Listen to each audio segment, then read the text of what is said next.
Clint? Hello, Viki. Dorian? Viki? What is all this? Some stuff for Jessica. Dorian and I want to drop it off before she gets out of the hospital. You know, lift her spirits a little bit. Yes, and we thought this would be something that would help you. Me? Yeah, lighten your load. You know, you're going to have your hands full when she's here recuperating. No, I won't.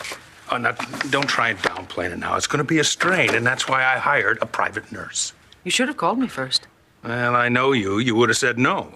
That's right, I would have, because Jessica is not staying here. She checked herself out of the hospital, and she's gone home with Nash.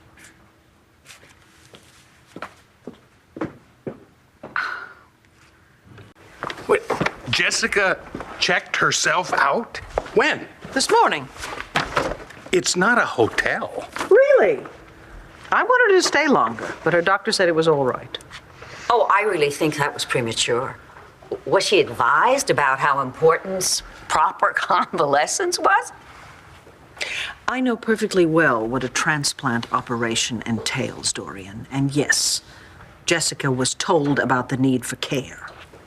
But I'm not in her body. I mean, I don't know how she feels. Obviously, she felt well enough to go home and be with her daughter. I still say it was a mistake. So, she just went over to Nash's. That's where she wanted to be. Now, how the hell is Nash going to take care of Bree and Jessica? Well, I expect he'll be just peachy once he gets your gifts and your nurse. Why didn't you let me know about this? Hello? I left a message with your secretary. What, didn't you go to the office today? Yeah, I went to the office, but it was Natalie's first day, if you recall. Yes, I'm aware of that.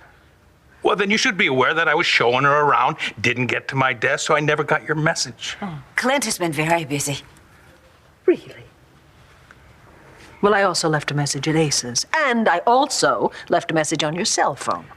Well, my cell phone was turned off, and I wasn't at pause this morning.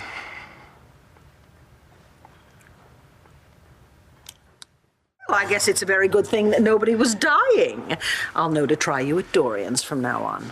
Yes, my maid is very good at giving us messages. Viki, I am sorry that you couldn't reach me. Yes, well, why don't you go and visit your daughter and your granddaughter now?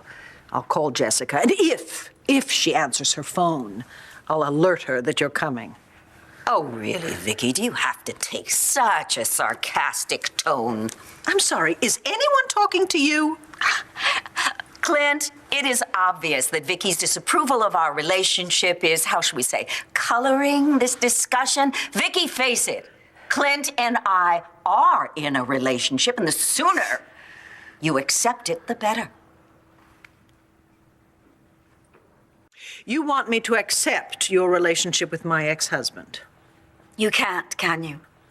Dorian, in all the years that I have known you, you have done so many awful things that you and Clint as a couple is really not very high on the list. All right. That's it. Come on, Dorian, let's go. No, I think it's time for us to take the gloves off, okay? So why don't you just tell us how you really feel, and that way maybe Clint and I can get on with our lives in some peace. I don't care about you and Clint. I don't care. I will tell you, however, I find it highly embarrassing that you feel the need to flaunt your sex life whenever you're around me. Oh, Viki, no one has done that. We do not flaunt the fact that we really enjoy each other's company, but we are certainly not going to disguise the fact that we care for each other just because you happen to be around. See, now you're doing it again. You grab what you think I want, and then you try and taunt me with it. Dorian, let's go. Yes, excellent idea.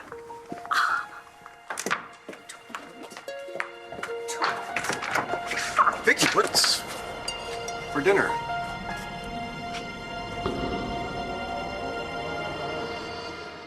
I'm guessing you three aren't having a laughing gas party. David, what do you want? Well, whether you have heard or not, I'm no killer. And therefore, my friends at the Attorney General's office have set me free. But free is not the way things are. Things are expensive, so I find myself at a crossroads with no job and no place to stay. Here we go. Before you say no, please just hear me out. I'm not asking for much. Say the carriage house, maybe a car. You'll never even see me, except when I'm at the pool. And I remember, if I'm gonna wear my slingshot, I have to wear it in the backyard from now on when I lay out. Excuse me, David, you can't be serious. You can't seriously believe that Viki is going to invite you to come stay in her home? I'm sorry. Again, is anyone talking to you? Is that a yes? It'd be just like old times, Viki. Popcorn, old movies. Lois gets to make me all the food that I like. What do you say? Is that all the luggage you have? Yes, it is, and you will not regret this. You can't be serious. Can't I?